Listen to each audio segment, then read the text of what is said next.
سابقه وزیر اعلی پرویز خټک صاحب سره صوبایي امن جرګې چیرمن سید کمال شاه باچا صاحب ټلیفونیک رابطه شوې ده او هغې ته د جرګې د ګرینډ جرګې د صوبایي امن چې کوم سیاسي قیادت دی د هغې د ګرینډ جرګې د انعقاد حوالې سره بریفینګ هم ورکو، تفصیلات هم ورته وویل او ضرورت هغه نوعیت هم بیان کو او پرویز خټک صاحب په جرګه کې د شرکت آمدګي ظاهره کو چې کوم ځای کې د زما د اسمبلی ممبران هغې د پولیس چې کوم کارکردګي ده هغه بهتر کولو په ځای هغې کې د میرټ او قانون بالادستي راوستو په ځای ټوله ورځ په دې کې لګیا چې دی دلته کېنه او دی دلته کېنه او هغه ته دا تاڼه ورکه او ده ته دا تاڼه ورکه دی مرزا که او دی سپایي که او سپایي لیول اولدار لیول سړی هغه ته تاڼه حواله کېږي او هغه ته د انسپکټر او ایس آی او سب انسپکټر ذمواري حواله کېږي او سب انسپکټر ته سرکل حواله کېږي او ایس آی ته ایسیچوګیریت حواله کېږي. نو هلته دا په جی ټي روډ باندې دا مرګونه دا ډېره معمولي خبره ده، هلته بیا ډېر خطرناک جرمونه کېږي او هلته بیا همدغه خلک چې دي هغه به راغونډول کوي. السلام علیکم ګرانو کتونکو، زه یم تفهیم. ګرانو کتونکو، نوخار کې 13 ورځ د غلو د لاسه د شهادت واقعې باندې د صوبایي امن جرګې د آل پارټیز کانفرنس او د ټولو سیاسي جماعتونو د قایدینو د ګرینډ جرګې حوالې سره اهم اپډیټ دی او هغه به تاسو سره شیر کوو. نن د صوبایي امن جرګې رابطه کمیټه د احسان الله وزیر په قیادت کې زموږ ملګري شهنشاه د هغې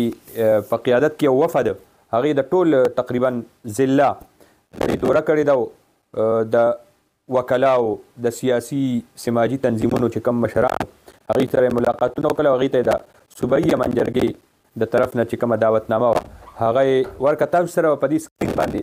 دا خبره شیر شوي او د هغې چې کوم بیانونه هغه هم په موقع باندې ریکارډ شوي دي او هغه شیر شو. زه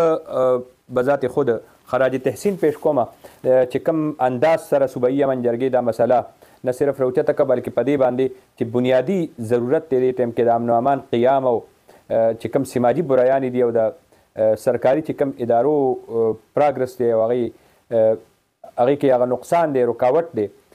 کموالی دی، هغې حوالې سره د سیاسي قیادت د راغونډولو ډېر غټ کردار صوبایي امن جرګه ادا کوي. دغې دپاره نن ډسټرکټ کورټ دی د هغې دوره وشوه. دغسې د پاکستان تحریک انصاف، جمعیت علماء اسلام، پاکستان پیپل پارټي، عوامي نیشنل پارټي، جماعت اسلامي چې څومره تنظیمونه دي نو د هغې د قایدینو دفترونو ته او هغې قایدینو سره چې کوم ملاقاتونه هغه وشو او هغې ته دعوتنامه ورکړی شو او هغې دعوتنامه قبوله کو. د جمعې په ورځ 3 بجې شاګل ارټ کې د صوبایي امن جرګې دغه ګرینډ جرګه منعقد شوې ده. دغې ته به راځي. د دې صوبایي امن جرګې د دې ګرینډ جرګې ضرورت هم دی او دا د خلقو او د دې قیادت د دې ذمهداري ده په داسې مسلو باندې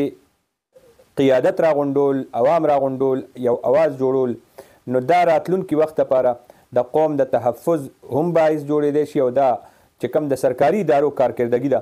نو د سرکاري ادارو نه صرف کارکردګي د هغې د مورال اوچتولو دپاره هم دا یو ضرورت دی او زه ګڼم چې دا د سرکاري ادارو چې څومره متعلقه سټیک هولډر دي نو د هغې د مدد په طور باندې دا شی کېږي. دغې راتلونکي وخت کې به د دې انشاءالله ډېر لوی اثر غورځېږي په معاشره باندې. نن صوبایي امن جرګې چیرمن سید کمال شاه باچا صاحب هغه سابقه وزیر اعلی پرویز خټک صاحب سره هم رابطه وکړه او هغې هم په جرګه کې د شرکت دعوت قبول کو. وی چې زه به دې جرګې له راځم. دې وجې نه زه ګڼم چې صوبایي امن جرګې دا جرګه دا ډېر لوی اهمیت ورته میلو شو. دا به نور هم اهم شي او د ضلعې چې کوم مجموعي صورتحال دی ابتر دی او دې ټایم کې نور چې کوم ادارې دي هغه که هسپتال دی، هغه که تعلیمي نظام دی، نو په دې باندې به مجموعي طور باندې دا اثر غورځوي او د هغې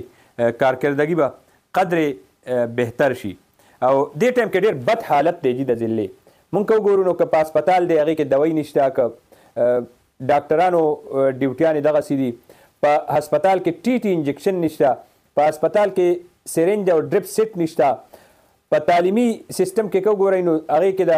نن صوبایي وزیر تعلیم راغلی او هغې ته خپلو کارکنانو او خپل دیرینه کارکنانو هغه داسې وه چې په مخې والا سپېړه ورکړه چې کوم د طریقې زمونږ په دې ټایم کې تاسو داوي دي او دې ټایم کې زمونږ د سکولونو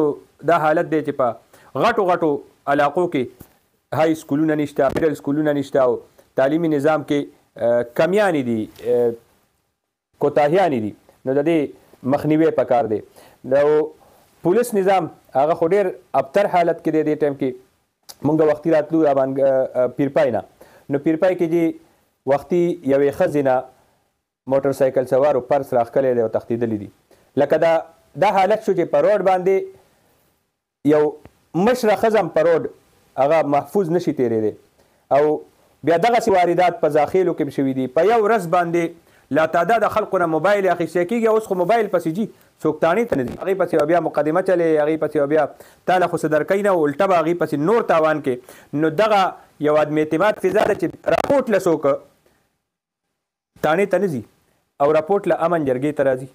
نو دا علمیه ده او دا د سوچ خبره ده چې بیا غلا وشي څه قسمه واردات وشي نو جي امن جرګې چې کوم قیادت دی هغې سره خلک رابطه کوي چې دلته دا وشو دلته دا وشو مطلب دا دی د پولیس هغه چې کومه بنیادي کار دی نو هغه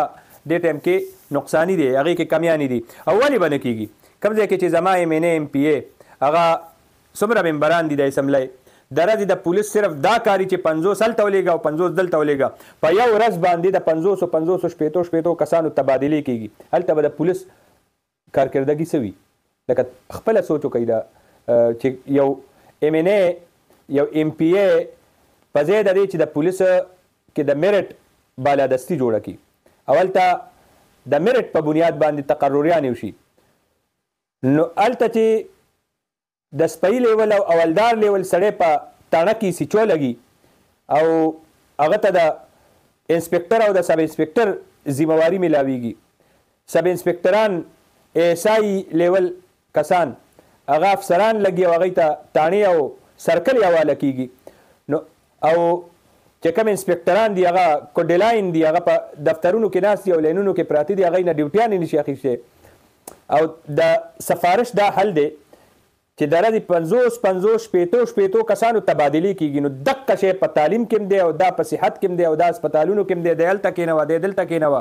او د دغه کمره کې کېنوه او حالت دا دی چې په هسپتال کې بد حالت دی دوی نشته او هسپتالونو کې علاج نشته او په تعلیمي نظام کې هم تعلیم نشته سکولونو کې زناور تړلی کېږي او بیا د امن د دا صورتحال دی چې په رڼا ورځ باندې زنانه هغه شوکلی کېږي هغې نه پیسې راښکلی کېږي هغې نه پرس خلق تختی او بیا د امن جرګې مشرانو ته خلک راپورټ کوي او په پولیس ته راپورټ نه کوي نو دا د پولیس باندې عدم اعتماد دی نو د دې مخنیوي دپاره صوبایي امن جرګې دا چې کوم اجلاس دی نو دا ډېر لوی اهمیت حامل دی او په کوم انداز کې چې نن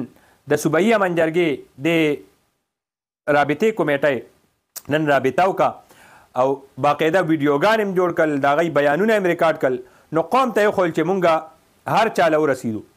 مطلب دا دی صوبایي امن جرګه د هر چا ورې وډزولو چې راشئ چې کینو چې دا مسله حل کړو اوس دې نه پس چې څوک نه راځي نو اب هم بیا قوم ته ښکاري چې دی خو درغلي تاسو په دې مسله کې نه ولې نه نو